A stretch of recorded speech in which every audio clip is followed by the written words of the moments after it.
আজ আমি আপনাদের সঙ্গে একটা নতুন ধরনের পিঠা রেসিপি শেয়ার করব। যদি কোনো দিনও না এই পিঠা খেয়ে থাকেন তাহলে একবার হলেও বানিয়ে দেখবেন। ভীষণই টেস্টি হয়, একেবারে সফট স্পঞ্জি। পিঠাটা বানানো খুবই সহজ।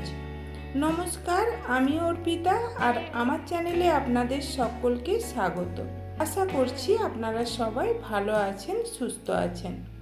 কিভাবে বানাবেন পিঠাটা চলুন তাহলে দেখে নেওয়া যাক আমার আজকের এই ভিডিওতে। পিঠাটা বানানোর জন্য একটা বড় মিক্সিং বোলের মধ্যে নিয়ে নিলাম মিডিয়াম সাইজের বাটির 1 বাটি তালের পাল্প। তাল থেকে পাল্পটাকে বের করে আমি একটু জাল করে নিয়েছি।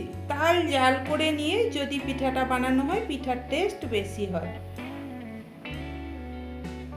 তারপরে এর মধ্যে দিয়ে দিলাম 1/2 চামচ লবণ আর ওই বাটিরই 1 বাটি চালের গুঁড়ো।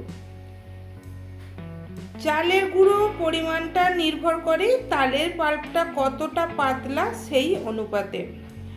আপনাদের যদি তালের পাল্পটা পাতলা হয় তাহলে কিন্তু চালের গুঁড়ো বেশি লাগবে। এখন হাত দিয়ে চালের গুঁড়ো আর তালের পাল্পটাকে ভালো করে মেখে নিয়ে একটা সফট ডো বানিয়ে নেব। মনে রাখবেন এই পিঠার ডো কিন্তু শক্ত হলে চলবে না। পিঠার ডো শক্ত হয়ে গেলে পিঠাগুলো শক্ত হবে। পিঠার ডো যত সফট হবে পিঠাগুলো ততটাই নরম হবে। মাখা হয়ে গেছে, এইবার আমি এটাকে সাইডে রেখে দিলাম। তারপরে আমি পিঠাগুলো বানিয়ে নেব। এদিকে একটা মিডিয়াম সাইজের নারকেলের কোড়া নিয়ে নিয়েছি, আর ডো থেকে অল্প একটু ডো নিয়ে একটু গোল করে নিলাম। তারপরে বুড়ো আঙুলের সাহায্যে এইরকম একটা বাটির শেপ দিয়ে নিলাম। এখন নারকেলের কোড়া থেকে কিছুটা নিয়ে এই বাটির মধ্যে ভরে চেপে চেপে মুখটাকে বন্ধ করে দিতে হবে, যাতে পিঠাটা খুলে না যায়।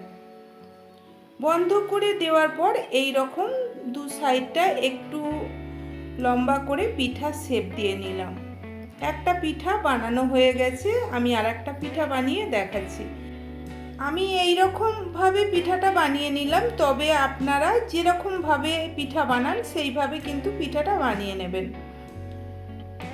আর যদি এই পিঠা আপনারা বাড়িতে বানিয়ে থাকেন তাহলে আমাকে কমেন্টে জানাবেন পিঠাটা কেমন হয়েছিল।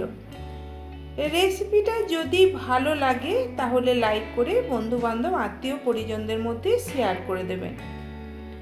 আর আমার চ্যানেলটাকে সাবস্ক্রাইব করে দিয়ে পাশে থাকা বেল নোটিফিকেশান অল করে রাখবেন, যাতে আমার সমস্ত ভিডিওর আপডেট সবার প্রথমে আপনাদের কাছে পৌঁছে যায়। দেখুন সবকটা পিঠাকে বানিয়ে নেওয়া হয়ে গেছে। এইবার এই পিঠাগুলোকে আমি সিদ্ধ করে নেব। তার জন্য এরকম একটা ছিদ্রযুক্ত থালা নিয়েছি, আর থালায় একটু তেল লাগিয়ে নিলাম। এখন এই থালার উপরে সুন্দরভাবে পিঠাগুলোকে সাজিয়ে নেব। তবে বন্ধুরা, আমার যে তালের পাল্পটা ছিল খুবই মিষ্টি ছিল, তাই চিনি কিংবা গুড় ব্যবহার করিনি। আর আমাদের বাড়ি অতটা মিষ্টি পছন্দও করে না। আপনারা যদি মিষ্টি বেশি পছন্দ করেন তাহলে কিন্তু একটু গুড় কিংবা চিনি দেবেন। অপরদিকে দেখুন গ্যাসে আগে থেকে জল গরম হতে বসিয়ে দিয়েছিলাম, জল গরম হয়ে গেছে।